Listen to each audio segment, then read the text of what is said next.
we kind of talked a little bit about it earlier. The differences in DC then versus now. Obviously, DC is known as Chocolate City, but gentrification and everything happening.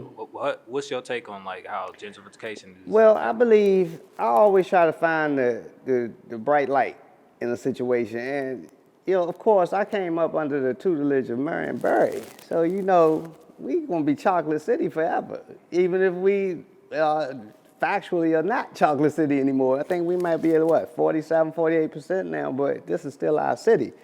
So it doesn't really bother me.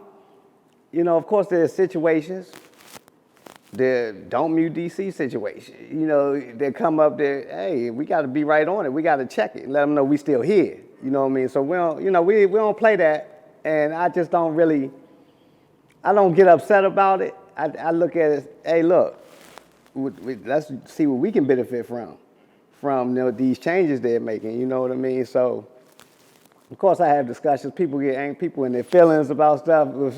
Something funny recently, not too long ago with Ann Pizza and the Marion Barry Knots. And I said, man, I can't believe, I was more upset with, because Marion Barry, I'm used to his legacy being disrespected. I know how to check it, you know what I mean? Because we outsiders especially, they want to call him crack mayor and stuff like that, but we know what Marion Barry did for us and everybody else. But I was more upset with that because the idea was ingenious. Like, they could have really, nobody had thought about that because it's a real fruit. The Marion Barry is a real fruit. So like you do something like that, man, y'all could have killed the game. And Pizza would have been, listen, everybody in the city would have been saluting Ann Pizza if they'd have did that the right way. So I was more upset with that. So I look at stuff like that when first at my age now, if I was in my teens or 20s, I'd have been ready to go blow Ann Pizza up or something, you know what I mean? But yeah, it's just, some things we do have to take very, very serious when it comes to legislation and things like that, and we want to make sure we still have a presence, in the city as far as the mayor and things like that and the council, but hey, I don't know what's going to happen in the near future, but hopefully, we can hold on to our home rule and things like that. But yeah. Do you feel like DC has lost like its original like culture, Oh, even without the? absolutely. Absolutely. That's why every time I post something, it's my 2 hashtags I use is preserve the culture and the real DC, because it's so many changes, everything looks different. Imagine somebody that went in prison, got locked up in like 88 or 89, something like that, and they come out into their city and it's like, they don't even recognize it, you know what I mean? And so it's the changes with in the infrastructure, period, you know what I mean? A lot of places that we enjoyed as kids are closed down, mom and pop shops, stores and stuff like that. It's hurtful. It's hurtful, but that's why I hired myself. I took it upon myself to try to keep, because listen, nostalgia is a powerful thing, bruh. So like I try to keep those memories alive, and so we can have something to take pride in. Especially I want the younger generation to be able to take pride in our city, because some of them, you got to think, some of these kids were born to when Obama was president. They have no clue like with the struggles we had. Like they see a black president, hey, that's normal. You know what I mean? So things like that. You know what I mean? That's why I feel that my work is important, and especially keeping the history and the culture alive in our city.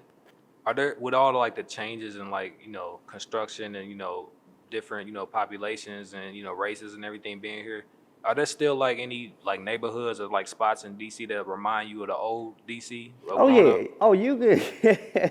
We laugh about that all the time, because you can have a street that's been gentrified, and go around the corner, and still the hood around there. Yeah, you know not to walk around that corner. You walking your dog, you know not to walk around that motherfucking corner. You understand what I'm saying? 'Cause it's all, you know, and there's still people that live in there that kept their houses. You know, it was a time when Marion Barry told us not to move out Maryland and things like them big old houses. Do not leave your house. A lot of people did, but some of those folks stayed. You know, you got 3, 4th generation Native Washingtonians that have not moved, you know, and they sitting in those houses. Them houses worth millions right now, but they not budging. And that's what it's all about. You know what I mean? People like that, I always commend them because you got to be strong. And it's because if you do, just imagine if just more of the black population would have left DC, how it would look. You can see what has already happened. So imagine if more of them left than they did. I mean, and you know, it's just, I don't even know what the city might look like right now.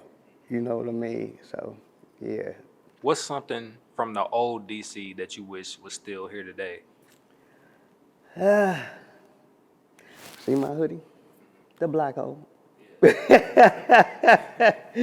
The black hole was, that was our spot, especially I'm living up where we lived. I mean, we would walk.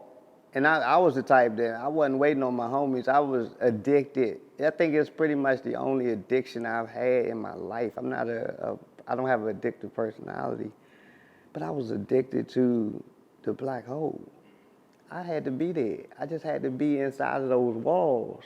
I was geeking, you know what I mean? I had to be in there for the whole thing. You know, I was in the black hole for hours sometimes. And it was just, I think you know, I was young, so it was like, I just felt like you know, we wanted to be grown, you know what I mean? So I felt like I was out. My mother didn't even know I was down there, you know what I mean? She would have a fit, especially knowing I was down there by myself. But a lot of the go-go venues, not just the Black Hole, the East Side, the Metro Club, places like that, I just wish were still around. You know, because we still have bands, you know what I mean? And they got to play in some lounges and things like that. It's just not the same. I believe it affects the party when you have places like that, because it's like more people, people, I feel like they feel like they have to be sexy or something like that. They got to have their cigars and stuff like that. You know, and it's already bad enough everybody have a cell phone in their hand. You record, but I just feel like it affects, if you the go-go venue in the Black Hole or something like that, man, everybody was coming for the same thing. You was gonna party. Nobody was too cool to dance, you know what I mean? And you get the freak on, the girls they dancing on the walls and stuff like that, and you know, it was just a party. It was just a party. So that's one of the things I miss the most.